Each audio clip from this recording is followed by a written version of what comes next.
Everything we have seen in this documentary, the cities, the trade networks, the astronomical knowledge, the agricultural systems, the democratic governments, was nearly erased within a century of European contact. The primary cause was not warfare, as popular history often suggests. It was disease.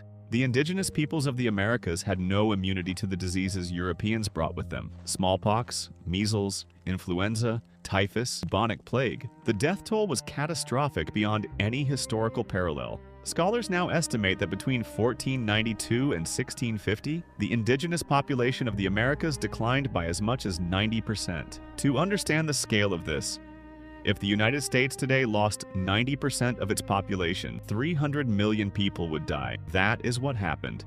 That is the number we are talking about. When the Pilgrims landed at Plymouth in 1620, they found what they called a wilderness, cleared fields and abandoned villages. They interpreted this as a divine gift.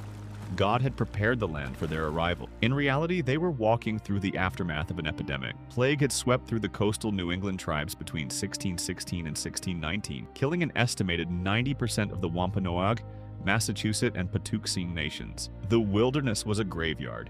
Disease was the first catastrophe. Forced erasure was the second, and it was deliberate. The 1830 Indian Removal Act forced the 5 major southeastern nations from their ancestral homelands in what became known as the Trail of Tears. Thousands died on the forced march to Oklahoma.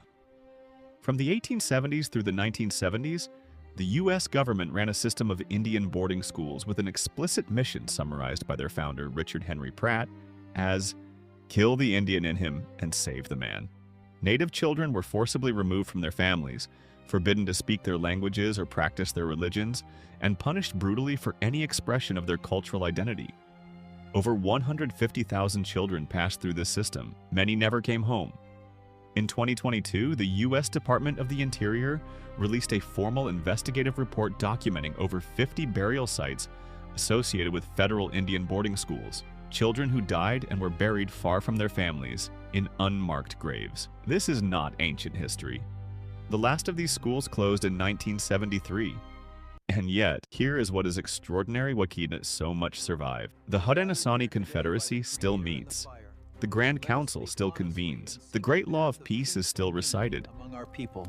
The Cherokee Nation today has over 400,000 enrolled citizens and operates its own government, courts, health system, and language preservation programs.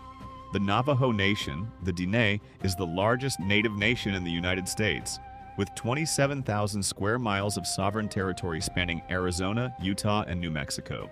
The Lakota language is being taught in tribal schools. Dozens of nations